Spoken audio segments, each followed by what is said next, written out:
सबसे पहले बात शुरू करी थी कि चार कथा सुलभ है,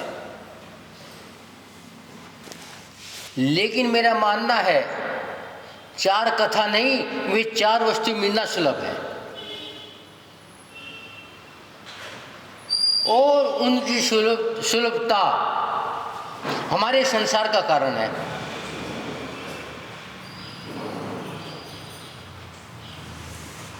यदि हम चाहें तो अपने संसार को बचा सकते हैं, यदि हम समझ जाए कि ये मेरी सुलभता है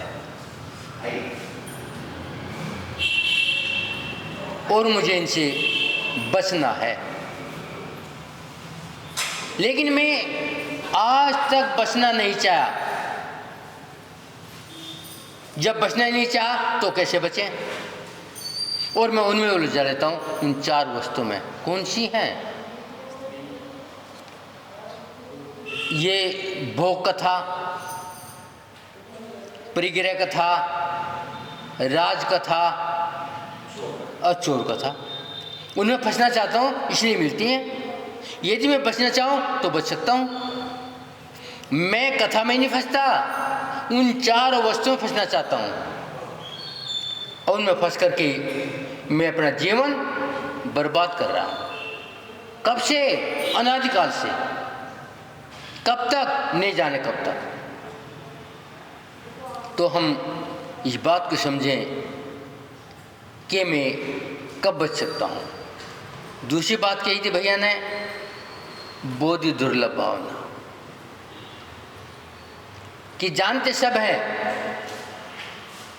कि बोधि का पाना बड़ा मुश्किल है, मगर पाना नहीं चाहते। यदि पाना चाहे, जितने आपको निमित्त मिले हैं पा सकते हैं, लेकिन मैं इतने निमित्त मिलने के बाद में अपनी बुद्धि का विस्तार नहीं चाहता और बुद्धि का पतन चाहता हूं, तो बुद्धि दुर्लभ भावना कैसे होगी? क्योंकि मैंने समझ लिया है ये कारण दुख का है, फिर भी उसमें फंसता हूं, तो कैसे मेरी सतगति होगी? जबकि मेरे काम दुर्गति के हैं। तो कहने का मतलब है, हमने आज तक सच्चाई को जानने का प्रयत्न नहीं किया, क्योंकि मेरा पुरुषार्थ सत्य नहीं है। बात है कि मैं वस्तु को चुनाव नहीं करता, अपना चुनाव करके वस्तु को पसंद करता हूं। यदि मैं वस्तु का चुनाव करता कि ये वस्तु हानिकारक है तो छोड़ देता, क्योंकि मैंने कभी बोधि की प्राप्ति कर नहीं चाहा। एक बार की घटना, एक धनपति दिन में सो गया, नींद आ गई, वाताकुलित वातावरण था और जैसे ही नींद आई सपन में फंस गया और शेठ सोचता है बहुत गर्मी है, चलो समुद्र में चलो, वहां पर नौका का आनंद लेंगे। और सेठ गर्मी से बचने के लिए समुद्र पर नौका में बैठ गया। माँ जी ने नौका खेना शुरू कर दिया। नौका खेया था, थोड़ी चली थी, तूफान आ गया, बड़ा भयानक तूफान, नौका डगमगा गई। सेठ कहता है, माँ जी सुन, मुझे किनारा पड़ा, 500 रुपये इनाम के दूंगा। माँ जी शांत रहा। थोड़ी देर बाद सेठ कहता है, 5000 रुपये इनाम के दूंगा। माँ जी कहता है, सेठ जी आशीर्वाद दो मैं बच जाऊं। तुम बचने वाले नहीं हो, क्यों नाव किनारे के पास है, मैं तैर के निकल जाऊंगा। तो विचार करो, हम बहुत ही दुर्लभ भावना चाहते हैं क्या? आप किनारे पे हो, तैर सकते हो, तैरना भी आता है, मगर 5,000 चाहिए, तो कैसे तैरोगे? आपको उत्तम कुल मिला है, वीतराग भगवान मिले हैं, निर्गन साधु मिले हैं, चिनवारी मिली है, बिल्कुल किनारा तो मिला है, और फिर भी तुम डूबना चाहते हो, तो कौन क्या करेगा? विचार करो। सिद्ध भगवान कौन होते हैं? जहां सारे कर्म क्षय हो जाते हैं, ना नो क्रम है, ना द्रव क्रम है, ना भाव क्रम है, और मैं उन कर्मों में उलझना चाहता हूं। तो विचार करो, क्या आप सिद्ध बनना चाहते हो? बिल्कुल नहीं चाहते, क्योंकि उलझो। एक बात आई थी, यह आदमी पाप करता है, पाप करता है इसलिए तो पुण्य चाहिए। जहां पाप है ही नहीं, वहां पुण्य की जरूरत क्या है? यदि आपने संग्रह किया है तो दान चाहिए, और त्याग किया है फिर दान की जरूरत नहीं।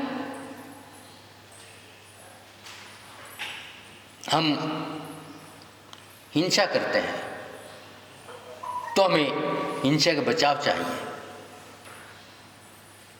लेकिन हमें हिंसा नहीं चाहिए तो क्या चाहिए?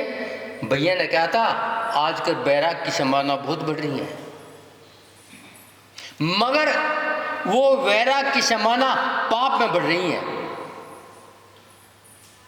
क्यों? माँ बाप का पूरा सहयोग नहीं मिलता, इसलिए वैराग की संभावना है, मगर पाप के सहयोग ज्यादा मिल रहे हैं। आपने अपने बालक को 1000 किलोमीटर दूर भेज दिया, आपको पता ही नहीं, आपका टेलीफोन नहीं उठाया, आपने बुझा बेटा टेलीफोन क्यों उठा? मैं कोचिंग में था, मुझे नींद आ गई थी, ये नहीं पता वो सड़क पर टहल रहा था किसी के साथ, वो नहीं बताएगा। तो ये पाप के कारण बढ़ रहे हैं या वैराग के कारण बढ़ रहे हैं? निमित्त तो वैराग के मिले हैं, मगर मैंने वो पाप में बदल लिया है, और वे पाप के कारण संसार के कारण है। मगर समाचार क्या कहता है? जहां सारे कर्म क्षय हो जाए और वो निमित्त मिला है, यदि मैं उस निमित्त में अपनी आत्मा को लिया हूं तो कारण बन सकता है। एक घटना आती है रामचंद्र जी के समय की बात है कि 2 युवक सम्राट के पुत्र, माँ बाप ने पढ़ने के लिए गुरुकुल भेज दिया। बहुत लंबे समय बाद पढ़ करके अपने घर राजमहल में वापस आए। पूरा नगर सजाया गया, पूरे स्वागत किया गया कि आज मेरे पुत्र वापस आएंगे। दरवाजे पर माँ आरती का थाल लिए खड़ी है, साथ में एक युवती खड़ी है। जैसे युवती को देखा, दोनों भाइयों की नजर पड़ी और दोनों भाई के मन में आया मैं ब्याह करूंगा। तलवार खिंच गई। माँ ने पूछा क्या हो गया बेटो, बता, इससे हम शादी करना चाहते हैं। माँ कहती तुम्हारी बहन है, तुम्हारे जाने के बाद जन्म लिया था। बस इतना सुना, अपने आप को जान गए। मेरे अंदर छोटी सी बात के लिए विकार आ सकता है, अपनी बहन के लिए क्या हो गया? वैराग हो गया। कुंतकिती पर्वत पर गए, दिगंबर संत हो गए, भयानक उपसर्ग आए, मगर डिगे नहीं। और उपसर्ग को दूर करने के लिए रामचंद्र जी, लक्ष्मण जी निमित्त बने।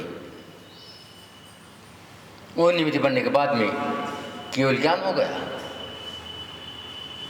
और कुंतगिरी से ही मुक्ति को प्राप्त कर लिया। निमित्त तो नहीं मिले थे, काहे के मिले थे? शादी के मिले थे, मगर वैराग हो गया। और तुम्हें निमित्त मिल रहे हैं पाप के, जबकि निमित्त चाहे तो हम वैराग का बना सकते हैं, मगर मैं पापों में ही फंसता जा रहा हूं। तो विचार करो क्या स्थिति होगी, कहाँ जाना चाहते हो? क्या आप सद्गति में जाना चाहते हो या दुर्गति में जाना चाहते हो? जबकि हमें बोधि दुर्लभ के लिए पूरे चांस हैं, मगर मैं उन चांसों का दुरुपयोग कर देता हूं और दुरुपयोग करके संसार के धन वैभव में अपना सब कुछ मान लिया। जब हम अपनी बुद्धि को सुधारेंगे, जब ये बोधि दुर्लभ भावना प्राप्त होगी। ओम शांति।